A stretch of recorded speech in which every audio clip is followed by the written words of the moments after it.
अस्सलाम वालेकुम व्यूवर, उम्मीद करता हूँ कि सब खैरियत से होंगे।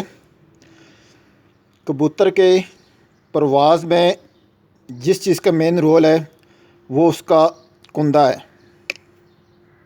और कबूतर के प्रवासी कबूतर को परखने के लिए, अच्छे कबूतर को परखने के लिए कि ये पॉइंट है, ब्रीडर हो, उड़ने वाला कबूतर हो, इसमें हुमरस बोन जो कंधे से स्टार्ट होती है वो छोटी से छोटी होनी चाहिए। जितनी छोटी और मज़बूत होगी उतनी ही उसकी कबूतर के पर की मूवमेंट अच्छी होगी। और ये जो है, इस पे गोश्त नहीं होना चाहिए, बिल्कुल बारीक होनी चाहिए पेपर की तरह। इस पे जो बगल के दरमियान में जो गैप नहीं होने देते, इस पे पर होते हैं वो 3 छोटे पर और 8 बड़े पर होते हैं जो बिल्कुल ओवरलैप के होते हैं, जो गैप नहीं बनाने दे रहे होते। बाकी ये बगल के पर हैं, इनका खम देख रहे हैं जिस्म की तरफ है, 1 2 3 4 5 6 7 8 9 10, और इनका आपस में ओवरलैप होना लाजमी है, गैप बिल्कुल क्रिएट नहीं करते।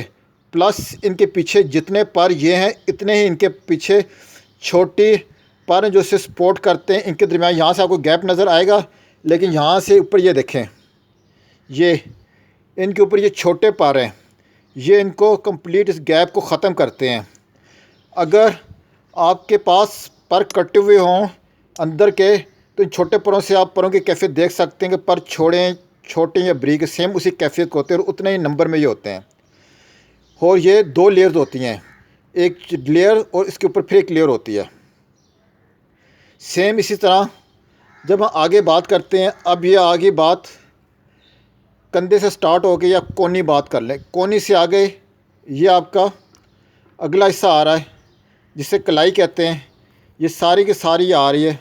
और इसमें यहाँ जाके आपका जो अगला हिस्सा जो स्टार्ट होता है, ये वाला हिस्सा जो आता है, शोल्डर कंधे की आ गई, ये आपके शोल्डर से आगे वाला हिस्सा, यहाँ से कबूतर का हाथ स्टार्ट हो जाता है। अब हाथ की जो थैली है, कबूतर की थैली ये काउंट करती है, ये कबूतर की थैली है। इस पे बाहर के जो 10 पर हैं उनमें से 7 पर इस हाथ पे होते हैं, हाथ के थैली पे होते हैं कबूतर की। और ये जो पर हैं, ये जो पर आपस में कोई गैप नहीं बनाते, ये 7 के 7 पर एक दूसरे से यकजान होते और जुड़े हुए होते हैं। और सेम इनके पीछे स्पोर्टिंग पर होते हैं कि जो 2 लेयर्स होती हैं, और वो भी 7 नीचे और फिर 7 इससे ऊपर होते हैं, जो कि इसको हवा को निकलने नहीं देते, अंदर बाहर ये तय होती हैं। इसके बाहर आ जाएं तो आपको बाहर के 3 पर, बाहर के 3, ये 7 हो गए।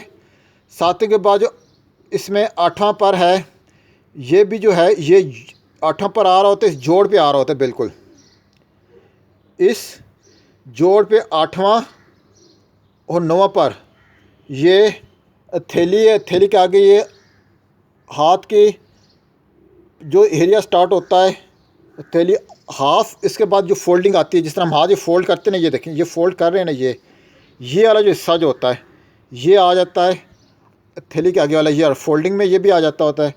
इस पे बाहर के 8वां 9वां पर है, और 10वां पर जो है ये इसकी फिंगर कहलाता है। 10वां पर इस पे आता है।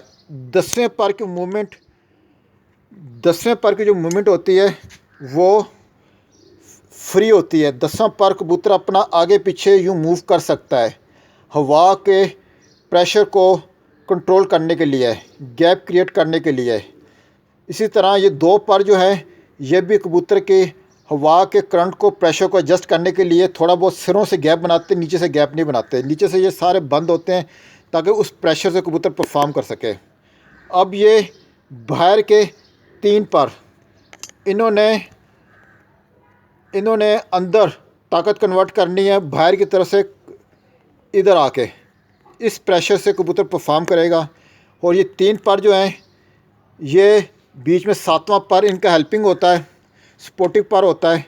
इन 3 परों की ताकत 7वें पर के थ्रू इन 6 परों में आती है। अब इन 6 परों की जो कवरेज जो है, 6 पर साथ जुड़े होते हैं, गैप बिल्कुल नहीं होता इनमें, पर पे पर चढ़ा होता है। इस ताकत को जो यूज़ करते हैं कबूतर आगे पीछे नीचे दाएं बाएं सारी एंगल में मूव करता है। और जब कबूतर बुलंदी पकड़ जाता है तो उसमें बगल का रोल स्टार्ट हो जाता है। अगर इन परों में गैप बिल्कुल नहीं है तो बुलंदी में कबूतर इन परों पे ग्लाइड करते हैं।